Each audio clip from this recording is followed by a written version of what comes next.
Hai minasang, konbanwa. Ketemu lagi dengan kami, Batman Family Channel.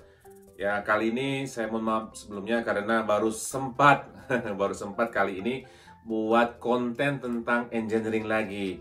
Karena beberapa waktu yang lalu kami disibukkan dengan konten tentang spot-spot yang bagus di Jepang. Ada tentang bunga sakura di musim semi, ataupun bunga wisteria dan bunga tulip. Jadi kita pikir itu dulu kita kerjakan, baru setelah itu baru kita tentang visa engineering. Tapi kebetulan pas saya buka di channel kami, sudah banyak banget orang-orang bertanya tentang visa engineering. Dan juga karena sibuk kerjaan ya, jadi baru sekarang buat tentang engineering lagi. Dan kali ini kita akan coba membahas pertanyaan teman-teman yang ada di rumah, yang baik itu tentang cerita kami ataupun tips dan trik ataupun yang lain. Jadi kita kumpulkan karena ini sangat banyak, jadi nggak mungkin saya bahas semuanya. Nanti kita akan buat berapa part. Jadi yang pertama ya, saya akan bahas mungkin setelah saat saya membacakan ini, mungkin nanti teman-teman bisa lihat ya di atas ini atau sini tentang pertanyaannya dari siapa. Kita akan bahas karena ini cukup saya perhatikan cukup membuat orang pengen tahu karena mungkin mereka pengen ke Jepang. Oke, yang pertama pertanyaannya adalah Mas, untuk visa Tokutegino bisa nggak pindah ke engineering? Nah, sepengetahuan saya, kalau untuk Tokutegino itu belum ada perpindahan seperti itu. Jadi untuk kali ini mohon maaf, saya belum bisa bantu. Tapi nanti kalaupun saya belum ada informasi lagi tentang Tokutegino apakah bisa pindah ke engineering, nanti kan kita buat konten itu lebih detail lagi, oke ya?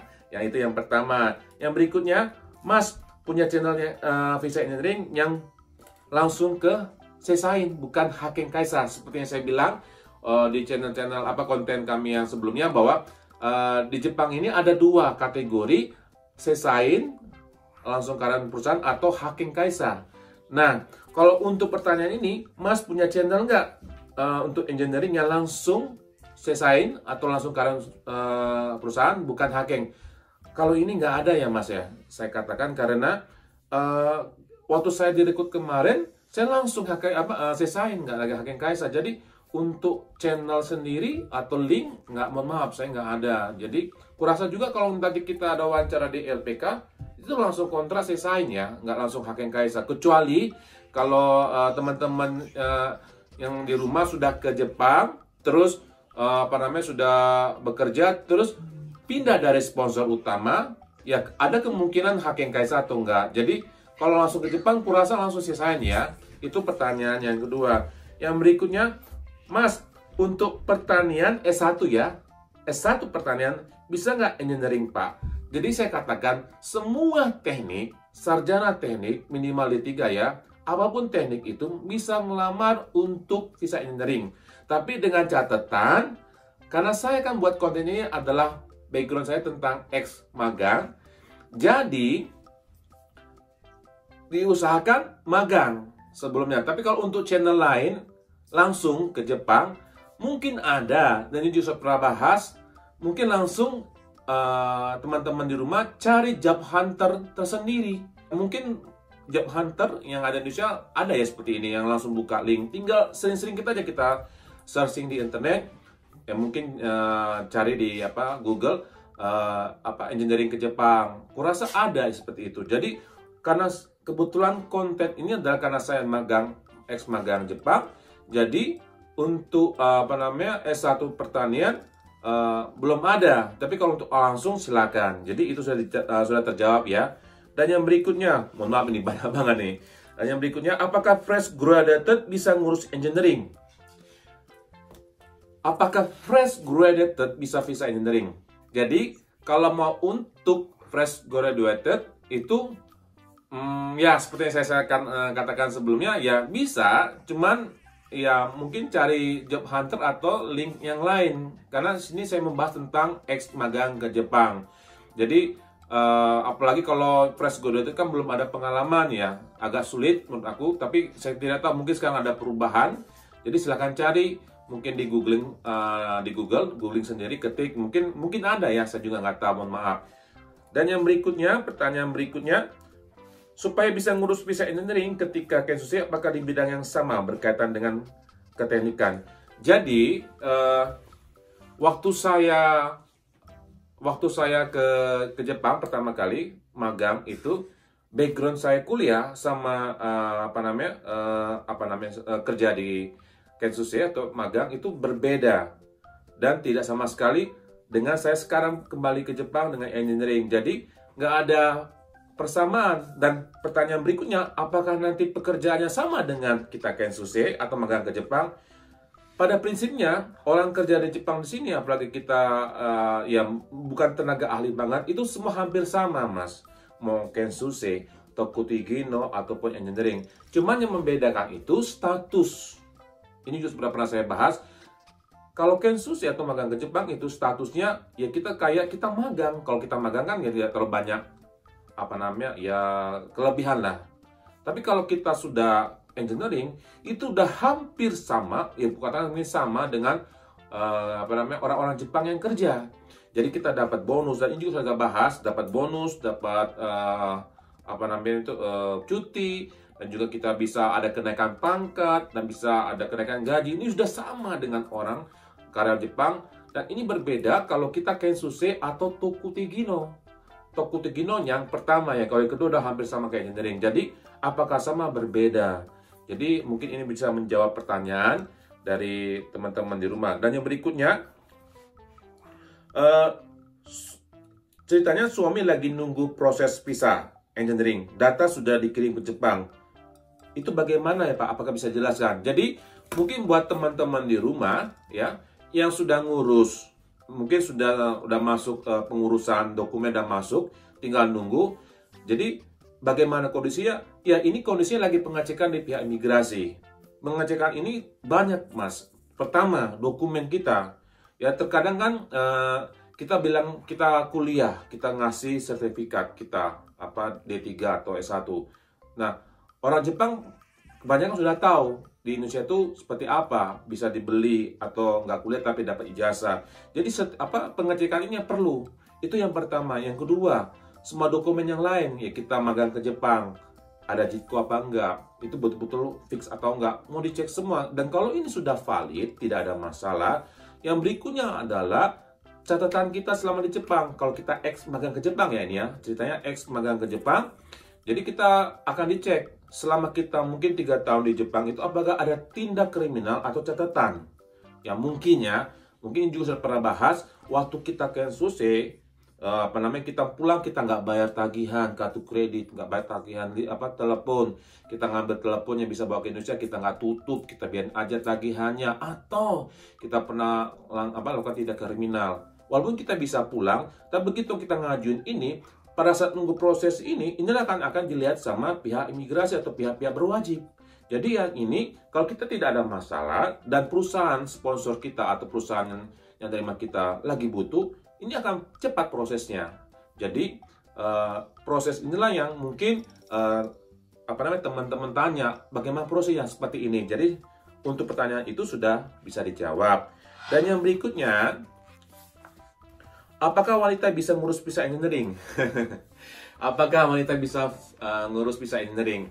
Jadi saya tekankan lagi, konten ini saya buat untuk ex magang ke Jepang. Jadi kalau ex magang ke Jepang itu rata-rata zaman saya dulu, bukan sampai sekarang tuh belum ada wanita yang magang ke Jepang. Karena saya dulu kan IMM Jepang. Jadi IMM Jepang itu tidak ada untuk wanita. Jadi kalau sudah Kensuke selesai atau magang, baru bisa cari link untuk ke Jepang melalui visa engineering. Jadi kalau wanita, pertanyaannya apakah bisa ngurus visa engineering? Untuk ini yang saya buatin konten ini tidak bisa. Tapi seperti yang saya katakan sebelumnya, kalau Mbak atau teman-teman di rumah mau ngurus, bisa cari link tersendiri atau job hunter. Jadi untuk konten yang saya buat ini tidak bisa. Jadi mohon maaf, ini sudah jelas garisannya. Dan yang berikutnya, apakah dari Nihongo Gakko itu sekolah bahasa Jepang ya, bisa pindah ke visa engineering. Nah, saya punya teman kebetulan minggu lalu dia ke Jepang itu melalui bahasa Jepang. Setelah bahasa Jepang dia Nihongo Gakko. Dan sekarang dia selesai dan dia bisa pindah visa engineering. Dia bisa pindah visa engineering dengan catatan dia mencari perusahaan yang menjamin. Jadi namanya kalau Nihongo Gakko itu kan yang menjamin kan adalah pihak sekolah kan ya, ngasih visa. Nah, setelah ini selesai, kita harus cari sendiri. Kebetulan mungkin teman saya itu ya mungkin berprestasi. Jadi waktu dia searching Kaisa yang mau menjamin, dia dapat. Akhirnya dia bisa pindah nanti setelah selesai kuliah. Jadi pertanyaan ini, apakah Nihongo Gakko bisa pindah ke visa engineering? Saya katakan bisa, dengan cara ya mungkin Mas cari link sendiri atau cari Kaisa yang untuk bisa menjamin atau bisa mensponsori atau bisa Mas bekerja nanti.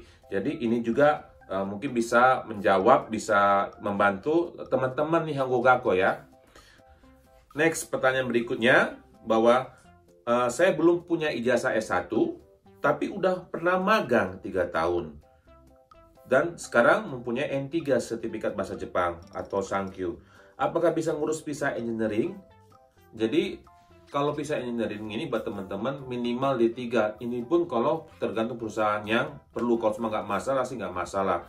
Nah, kalau belum punya sertifikat ijazah, apalagi minimal D3, S1 pun nggak punya, itu tidak bisa ngurus. Walaupun kita pernah magang 3 tahun. Karena ini syarat mutlak dari imigrasi, bukan dari perusahaan penerima atau sponsor atau pihak ketiga LPK ataupun enggak. Ini langsung dari pihak imigrasi. Jadi ini yang aturan yang tidak boleh ya jangan dilanggar. Ya kalau semua suruh minimal D3 atau S1 ya itu yang kita harus masukkan supaya kita nanti begitu kita lulus kita tidak kecewa. Oke ya Mas ya, teman-teman.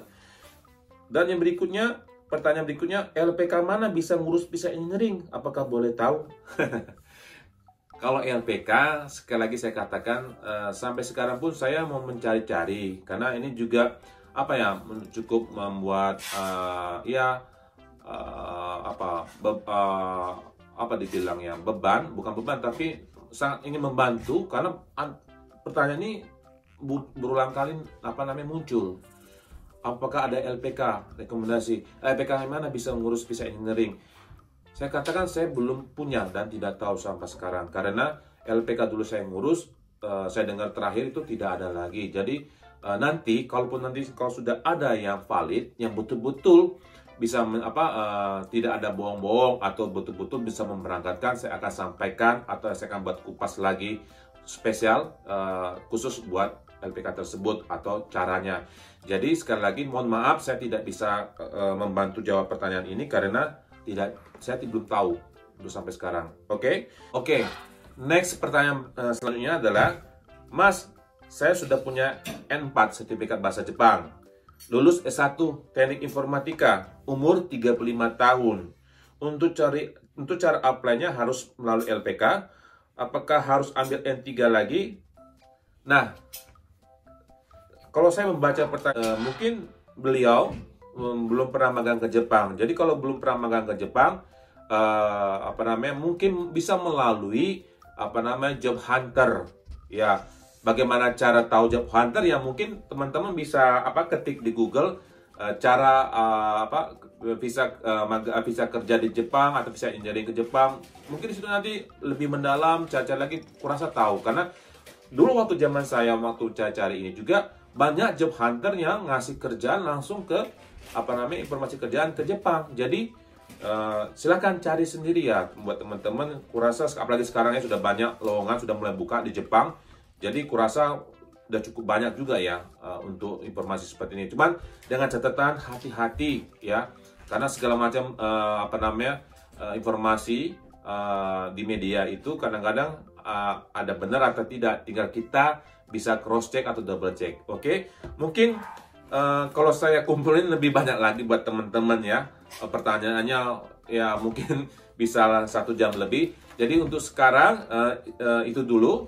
Nanti part selanjutnya mungkin ada part 2, part 3 karena begitu banyaknya. Jadi mungkin kalau ada pertanyaan lagi, monggo. Dan jangan lupa ya buat teman-teman tetap saksikan channel kami, trik dan cara untuk mendapatkan visa engineering, dan juga bagaimana cerita kami untuk mendapatkan visa engineering, ataupun tentang spot-spot yang mungkin teman-teman lihat di atas ataupun di bawah, spot-spot tentang Jepang. Karena selain membuat tentang visa engineering, ya kita juga mau mengeksplor tentang Jepang. Mungkin teman-teman selain mungkin visa engineering, mungkin pengen ke Jepang, apa sih yang bagus di Jepang, tempat-tempat bagaimana, monggo silahkan saksikan. Oke, mungkin itu doang, itu saja. Mungkin ini yang bisa membantu buat teman-teman yang lagi gambate cari visa engineering. Tetap semangat, karena kalau kita semangat berjuang, tidak ada yang tidak mungkin, yang pasti bisa lah kita lakukan. Oke, sampai ketemu lagi di Q&A visa engineering part 2. Oke, God bless you, dan tetap subscribe dan like dan komen. Oke, see you.